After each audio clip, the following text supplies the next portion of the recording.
तो नमस्कार। कैसे हैं आप सब लोग।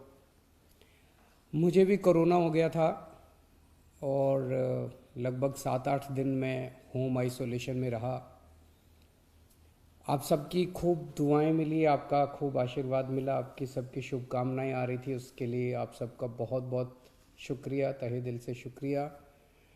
मुझे लगभग 2 दिन बुखार रहा, उसके बाद मैं ठीक था लगातार, लेकिन जो कोविड के प्रोटोकॉल हैं उसके हिसाब से मैं 7-8 दिन होम आइसोलेशन में रहा। अब मैं वापस आप सबकी सेवा में हाजिर हूँ। आप सब लोगों की शुभकामनाओं के लिए बहुत बहुत शुक्रिया।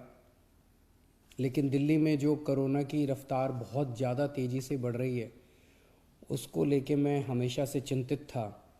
हालांकि मैं होम आइसोलेशन में था, लेकिन फ़ोन के ऊपर मैं लगातार अपने सभी ऑफिसर्स से, चीफ सेक्रेटरी साहब से, हेल्थ मिनिस्टर से, सबसे लगातार संपर्क में था। जो इंतज़ाम किए जा रहे हैं और जिस तरह से कोरोना की स्पीड बढ़ रही है उसके ऊपर मैं नज़र रखे हुए था।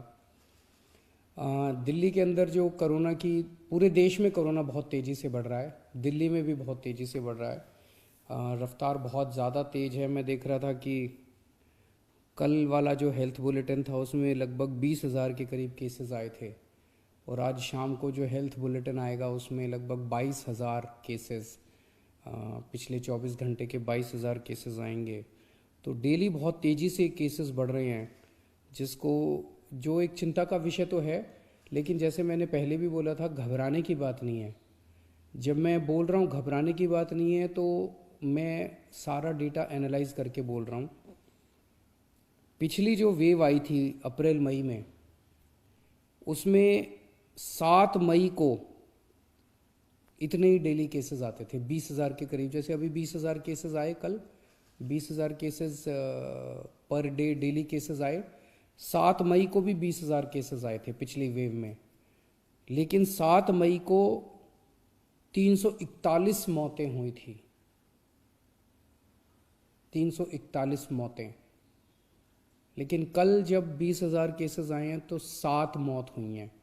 एक भी नहीं होनी चाहिए, लेकिन कंपैरिजन में केवल 7 मौत हुई हैं। 7 मई को जब 20,000 केसेस आए थे तो लगभग 20,000 बेड्स दिल्ली में भरे हुए थे, लेकिन कल जब 20,000 केसेस आए हैं तो लगभग 1,500 बेड केवल दिल्ली में भरे हुए हैं। तो उस तरह से इस वेव के दौरान डेथ भी काफ़ी कम हो रही हैं और लोगों को अस्पताल जाने की भी काफ़ी कम ज़रूरत पड़ रही है। ये डेटा मैंने आपको इसलिए नहीं बताया कि इसलिए अब हम मास्क पहनना बंद कर देंगे और गैर जिम्मेदार हो जाएंगे। ये डेटा मैंने आपको इसलिए बताया कि पैनिक करने की कोई ज़रूरत नहीं है, घबराने की कोई ज़रूरत नहीं है, डरने की कोई ज़रूरत नहीं है, लेकिन जिम्मेदारी के साथ काम लेने की ज़रूरत है। जो मैं बार बार बोल रहा हूँ कि मास्क पहनना सबसे ज़रूरी है। मास्क पहनना सबसे ज़रूरी है। कई लोग मेरे से प्रश्न पूछ रहे हैं, लॉकडाउन लगेगा? हम लॉकडाउन नहीं लगाना चाहते। लॉकडाउन नहीं लगेगा अगर आप मास्क पहनोगे तो। मास्क पहन के घर से बाहर निकलो, मास्क पहन के चारों तरफ घूमो।